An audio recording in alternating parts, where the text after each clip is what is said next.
सब राममय हुआ। आज पूरा भारत राममय है।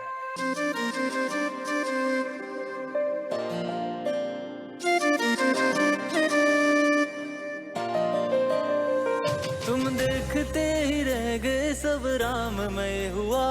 ये काज नए क्षण में नए साल में हुआ। तुम देखते ही रह गए सब राममय हुआ। ये काज नए क्षण में नए साल में हुआ। प्राणों से प्रिय प्राणनाथ सबके राम का, ये प्राण प्रतिष्ठान भी इतिहास में हुआ। अयोध्या के लाल का कमाल ये हुआ, सीता संग राम का आविर्भाव जो हुआ। तुम देखते ही रह गए सब राममय हुआ। नमस्कार, मैं हूं आपके साथ में राखी सिंह। समाचार प्लस के इस खास शो राम के काज और रहीम की आवाज में आप सभी का स्वागत है। जैसे कि आप सभी जानते हैं कि 22 जनवरी को देश एक और दिवाली मनाने जा रहा है। इस साल की देश की सबसे बड़ी दिवाली मनेगी 22 जनवरी को, क्योंकि राम की घर वापसी हो रही है। जी हाँ, प्राण प्रतिष्ठा की जाएगी रामलला की अयोध्या के मंदिर में, जहाँ राम मंदिर भव्य रूप ले रहा है। तैयारियां अभी भी जारी है, और लेकिन उसी के साथ साथ देशवासियों का उत्साह भी भरपूर जारी है। आज हमारे शो में ऐसे कुछ खास लोग जुड़े हुए हैं जो कि राम मंदिर से लेकर और राम प्राण प्रतिष्ठा से लेकर के एक गाना लेकर के आए हैं। और वो गाना गाने वाला जो युवक है, नौजवान, वो एक मुस्लिम समुदाय से है। इसका नाम महफूज है।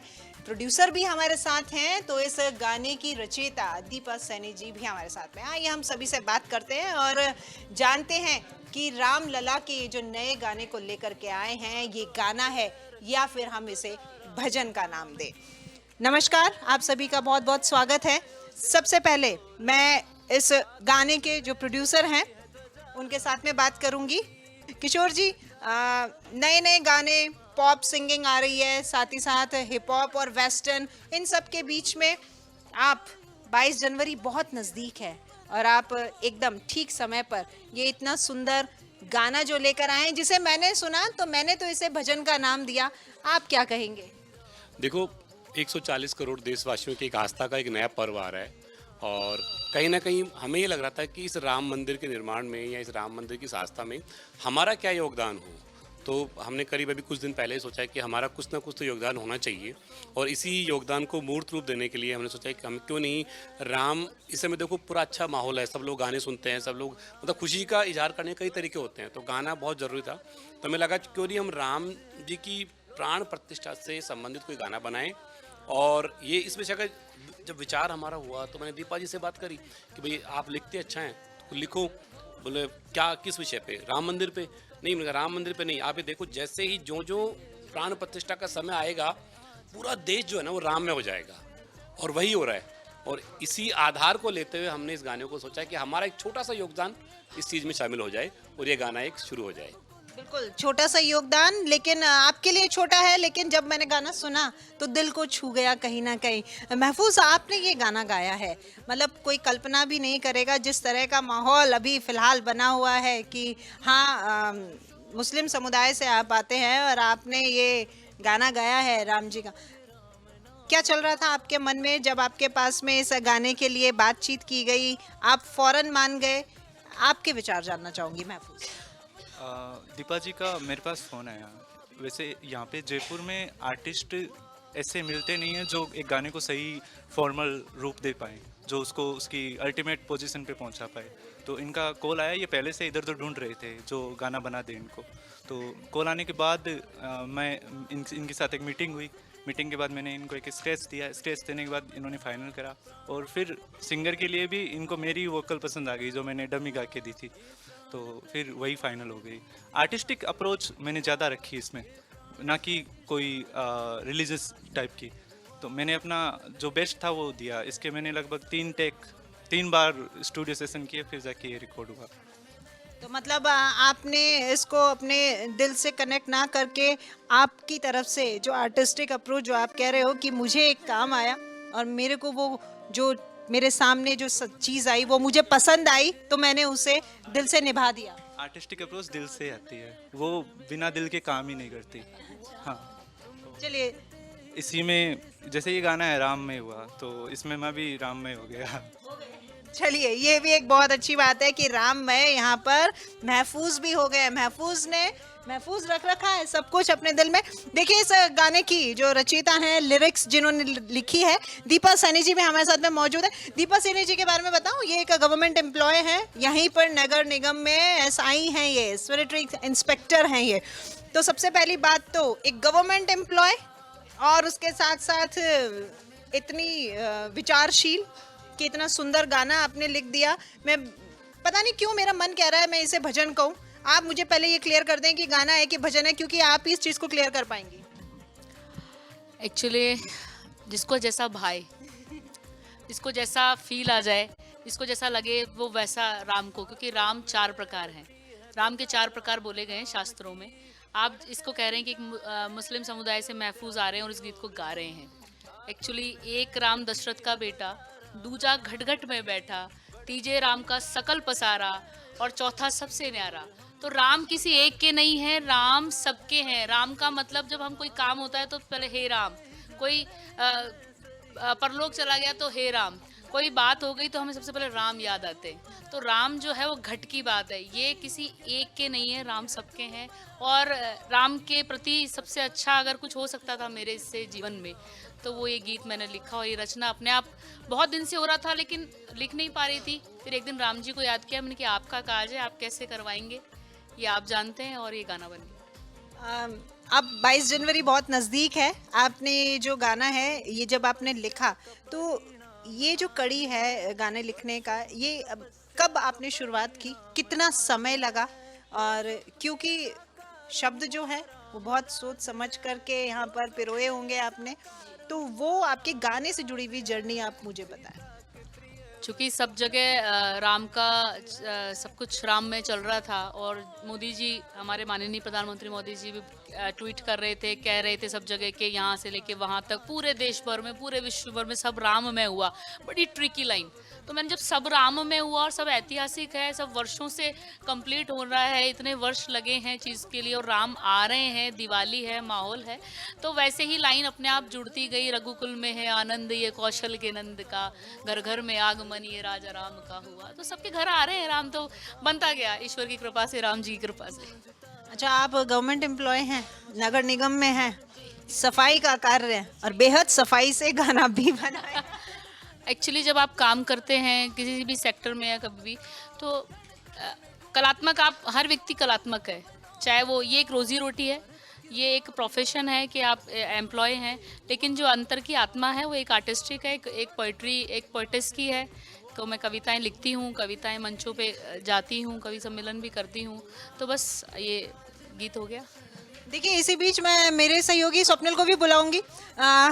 दीपा जी, हमारे सीनियर एंकर स्वप्निल जी, ये भी आर्टिस्ट ही हैं, ये भी रचना करते रहते हैं।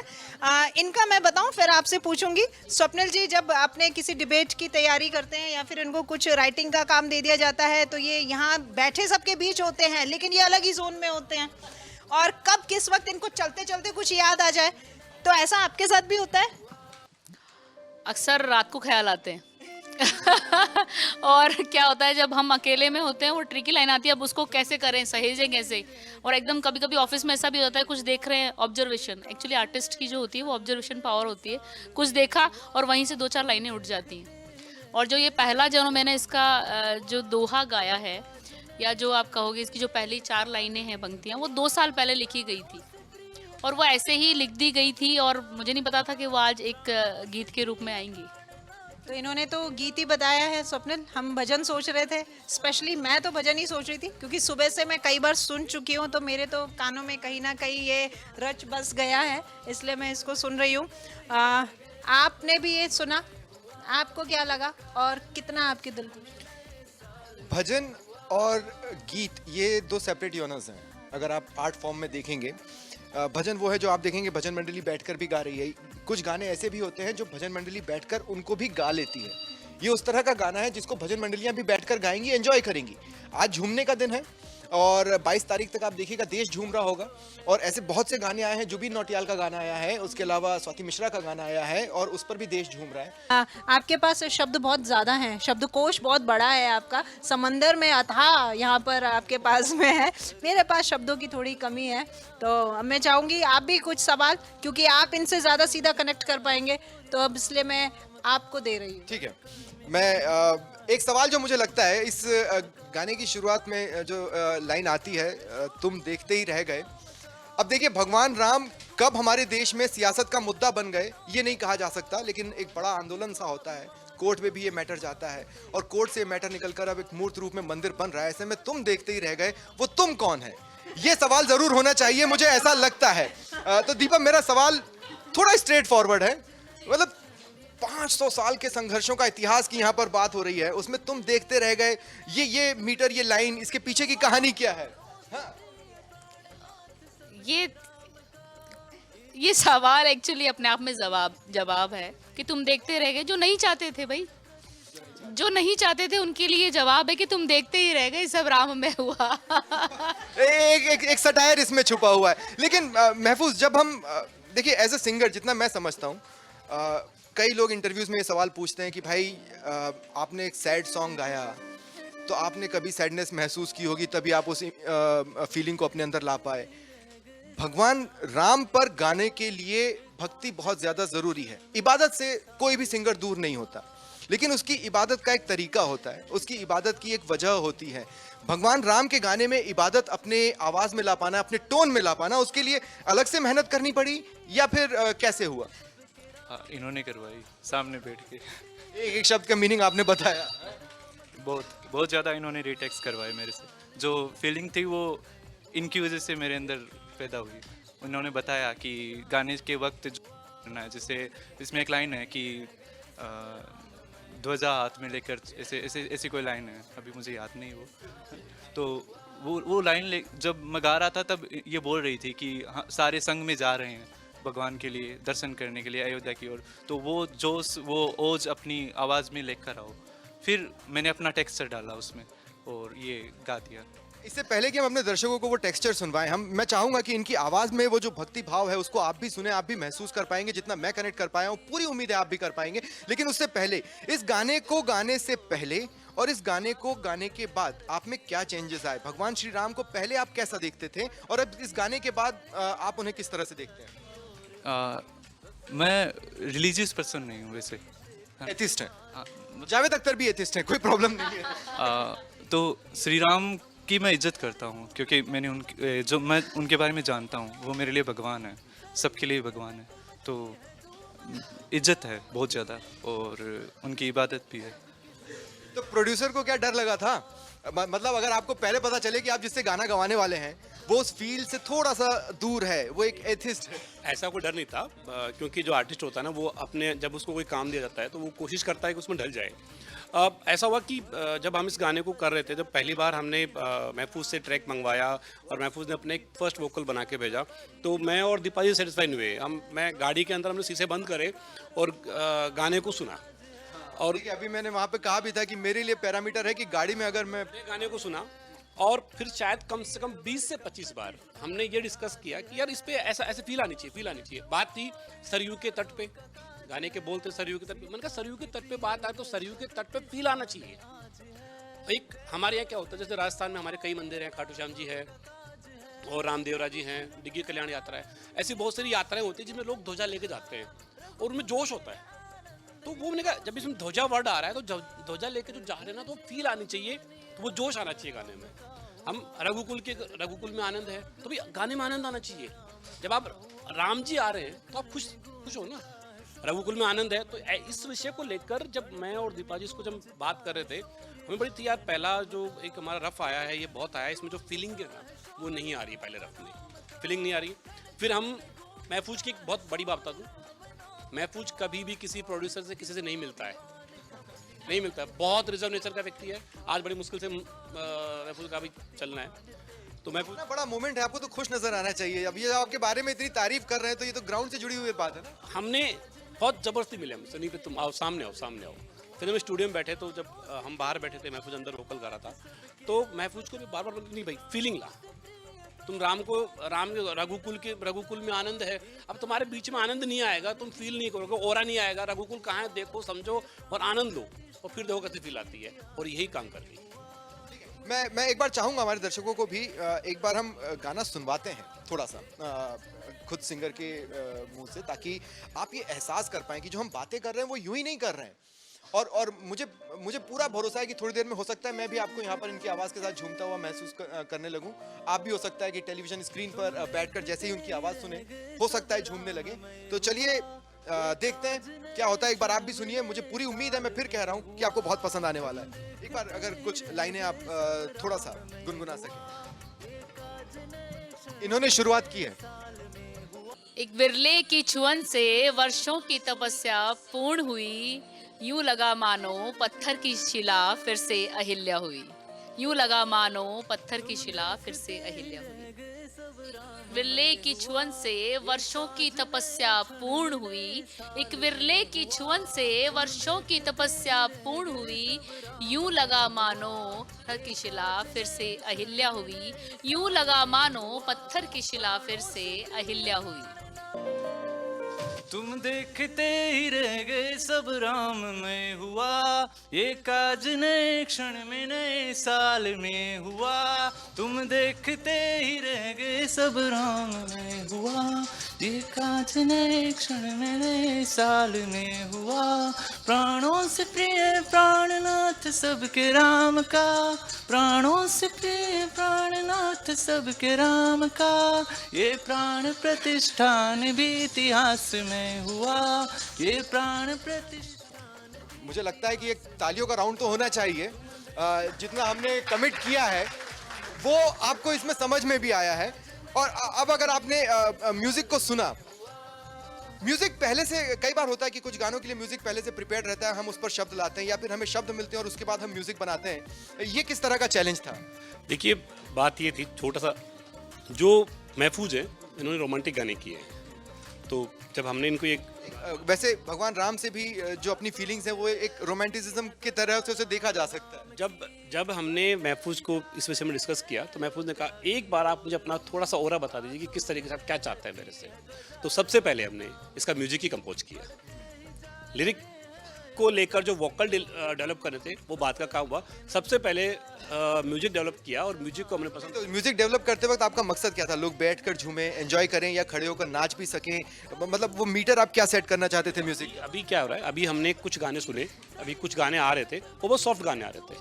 तो मैं अभी जो आनंद की बात आ रही है ना कि लोग जा रहे हैं राम मंदिर की यात्रा में जा रहे हैं, लोग भीड़ में जा रहे हैं, तो हमें आनंद वाली चीज़ चाहिए थी।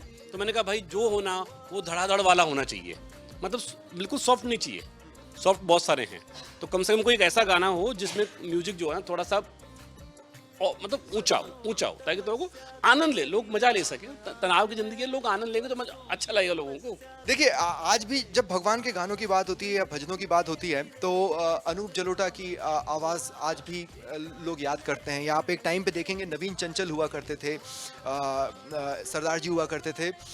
इसके अलावा आप देखेंगे कि अभी की अगर हम बात करें तो रघुवंशी जी हैं जो बेहतरीन गाते हैं। प्रधानमंत्री मोदी ने भी उनके गाने को शेयर किया है। जुबिन नौटियाल के गाने बहुत फेमस हो रहे हैं। उन सब के बीच में अपनी एक जगह बनाने की कोशिश भगवान राम का गाना गाकर महफूज ने यहाँ पर की है। और केएल साहब भी हमारे साथ हैं। लेकिन मैं यहाँ पर अपने पूछना चाहता हूँ, क्या किसी के दिमाग में कोई क्वेश्चन आ रहा है जो वो पूछना चाहते हैं? शिल्पी आ रही है, आइए। छोटा बम। सर मुझे आपसे पूछना है, हिंदू मुस्लिम का मुद्दा हमेशा से हमारे देश में एक बहुत बड़ा मुद्दा रहा है, तो और राम मंदिर उसका सबसे बड़ा उदाहरण है। तो आपकी कम्युनिटी का कोई फ़र्क पड़ रहा है आपके ऊपर कि वो पॉजिटिव या नेगेटिव दोनों? वैसे पार्ट्स में उन्होंने इसका जवाब जरूर दिया है, लेकिन ठीक है। हाँ। मेरी कम्युनिटी में ज़्यादातर लोगों को पता ही नहीं कि मैं म्यूज़िक कर रहा हूँ। नहीं, हाँ, नहीं, अच्छा ये भी एक चीज़ है ना कि मैंने देखा है जैसे कुछ मुस्लिम कंट्रीज़ में सिंगिंग अलाउ नहीं है, खासकर उस योनर की तो बिल्कुल अलाउ नहीं है जिस योनर में आप गाते हैं। इस योनर की अलाउ है लेकिन दूसरे तरीके से अलाउ है। या तो आप सूफिज्म में जाते हैं या फिर किसी और तरीके से जाते हैं। तो आपने इन्हें किसी रिस्क मैटर पे तो नहीं डाला है ना? नहीं, देखिए एक बात मैं बताऊँ, दुनिया के सबसे बड़े म्यूजिशियन, दुनिया के सबसे बड़े गीतकार मैं जिनको मानता हूँ AR रहमान साहब। मैंने आज तक उनको कभी किसी कंट्रोवर्सी में नहीं देखा है। उन्होंने हर तरह के गाने गाए हैं। उन्होंने भारत के लिए भी गाया है। वंदे मातरम उनका बहुत ही मतलब प्रसिद्ध गाना रहा हुआ है। ऐसा नहीं होता। देखो ये तो राजनीति होती है जो हिंदू मुस्लिम ये वो महाराष्ट्र राजस्थान गुजरात ऐसा जोड़ रही है। भक्ति भावना सबकी होती है। सब लोग हमारे नुसरत फतेह अली खान साहब कंट्रोवर्सी में आ गए थे। तू एक गोरख धंधा है गाने को लेकर, अगर आपको याद पड़ता है उनको हाँ और उसमें आपको याद होगा कि उनकी कंट्री से उन्हें भागना पड़ा था। कुछ इस हद तक वहाँ पर प्रदर्शन हो गए। देखिए मैं बताऊं, आर्टिस्ट के साथ ऐसा नहीं कि वर्ल्ड में समस्याएं नहीं आई, सब जगह आई हैं। पाकिस्तान में भी आती हैं, इंडिया में भी आती हैं, बांग्लादेश में भी, जैसे कई आर्टिस्ट लेखिका हैं उनके साथ भी आई हैं। ये समस्याएं हैं, लेकिन इनका एक ऐसा नहीं कि कोई लंबे टाइम तक चलेंगी। हर टाइम पे एक ओरा खड़ा होता है। कुछ लोग होते हैं जो ऐसी कंट्रोवर्सी क्रिएट करते हैं, उनका अपना उल्लू सीधा होता है और काम हो जाता है। बाकी देश में ऐसा कहीं नहीं है। आज देखो अयोध्या में राम मंदिर भी बन रहा है और एक भव्य मस्जिद भी बन रही है। सबसे अच्छी बात तो ये है कि जो सालों का ये मसला था ये सलट गया और एक नया अब शांति से सलट गया। हाँ, और शांति से। और सुनो, एक नया डेवलपमेंट आ रहा है। आप देखो करोड़ों रुपए वहाँ खर्च किए जा रहे हैं। करोड़ों रुपए का एक नया डेस्टिनेशन बनने वाला है। आज भी आप उठा के देखो, ट्रेन फ्लाइट सब धीरे धीरे सब बुक हो रहे हैं। तो अगर देश की तरक्की किसी तरीके से हमारा देश जो है ना, ये इवेंटफुल देश है। इस देश में शादी भी करोगे तो भी 10 लोग कमा के खाते हैं। तो इस देश में अगर कहीं मंदिर बन रहा है, कहीं मस्जिद बन रहा है, तो इस देश की इकोनॉमी को बूस्ट कर रहा है वो। तो इतना बड़ा मुद्दा शांत हो गया और ऊपर से वहाँ पे एक डेवलपमेंट हो रहा है। अभी मस्जिद बन रही है वहाँ पे, ऐसा सुनने में आया कि मस्जिद भी बन रही है। और ऐसा मस्जिद नहीं, ऐसी कई अरेबियन कंट्रीज हैं जो ऐसा पैसा लगाने को तैयार हैं कि वहाँ एम्स से भी बढ़िया अस्पताल बने। तो आप ऐसा नहीं, अयोध्या का कायाकल्प चेंज हो रहा है। जो अयोध्या पहले थी वैसी ही अयोध्या अब और नई बनने जा रही है। अब करोड़ों लोगों की आस्था का, मैं तो ये कहता हूँ, आप ये देखिए 22 तारीख तक पूरा देश पूरी तरह राममय होगा। जिस प्रकार से देश में जिस प्रकार राममय तो आप भी कर ही रहे हैं, वो तो राममय हो ही गया, अब बचा क्या है। लेकिन कुछ और सवाल हैं। आज पूरा देश राम के रंगों में रंगा हुआ है, लेकिन अधिक से मतलब काफ़ी ऐसे लोग हैं जिनको राम के इतिहास के बारे में, जर्नी के बारे में नहीं पता है। तो आप इन लोगों का आप क्या संदेश देना चाहोगे? हाँ देखिए, और इसी में एक पॉइंट मैं दीपा और भी जोड़ देता हूँ कि आपके पास कई सारी लाइंस थी भगवान राम को लेकर जाने की। एक भक्ति की लाइन थी, एक सटायर की लाइन थी, आपके पास एक लाइन ये भी थी कि आप भगवान राम के किसी किस्से को उठाकर कविताओं में अपने शब्दों में पिरो सकती हैं। आपने जो लाइन चुनी वो, और बाकी उसका सवाल। जो भगवान राम के बारे में नहीं जानते, मेरे ख्याल से ऐसा कोई नहीं है। क्योंकि हाँ, राम बचपन से हम VCR का ज़माना था, टीवियाँ लगती थी, रामायण सीरियल आता था, बच्चे भाग कर जाते थे और वो एक पूरे समुदाय में सब सुनते थे। और उसमें ऐसा कुछ नहीं था उस समय। अगर हम एक छोटी सी बात करते कबीरदास जी की, कबीरदास जी के लिए मुस्लिम समुदाय कहता है वो हमारे थे, कबीरदास जी के लिए हिंदू समुदाय कहता है वो हमारे थे। और कबीरदास जी ने सबसे ज़्यादा दोहे राम पर लिखे, रहीम पर लिखे। तो जब जो चीज़ इतनी पुरानी है तो उससे कोई अनभिज्ञ है ऐसा हो ही नहीं सकता। और मेरे ख्याल से आप इसको इस चीज़ में लेके ही मत जाइए कि ये मुस्लिम ने गाया है या ये राम पर है या ये एक आर्टिस्टिक, मैं आर्टिस्टिक सोल हूँ, हमारे चैनल का नाम भी है the production the artistic soul. तो ये एक रचनात्मक आत्मा ने लिखा, एक रचनात्मक आत्मा ने गाया, एक रचनात्मक व्यक्ति ने इसको मिलकर प्रोड्यूस्ड किया। तो ये एक क्रिएशन है और इसको हम ऐसे ही लें, और जो राम के भक्त हैं वो उसको भजन लें।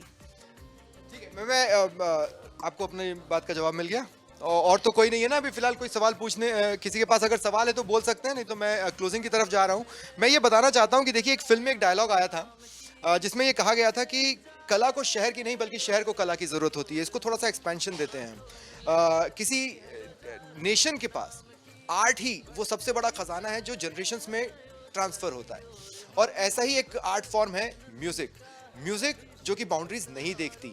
और ऐसे में कुछ बाउंड्रीज क्रिएट करने की जो कोशिशें हैं उसके पार जाकर आपको दीपा को देखना होगा, आपको महफूज को देखना होगा, आपको केएल साहब को देखना होगा।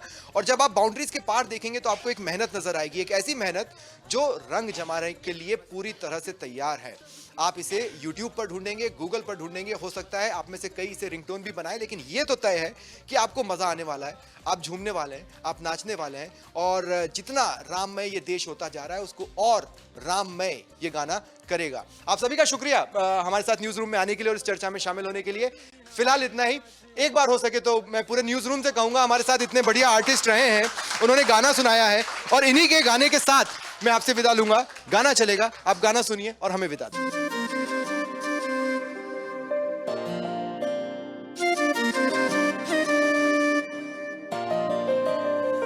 तुम देखते ही रह गए सब राममय हुआ, ये काज नए क्षण में नए साल में हुआ। तुम देखते ही रह गए सब राममय हुआ, ये काज नए क्षण में नए साल में हुआ। प्राणों से प्रिय प्राणनाथ सबके राम का, ये प्राण प्रतिष्ठान भी इतिहास में हुआ। तुम देखते ही रह गए सब राममय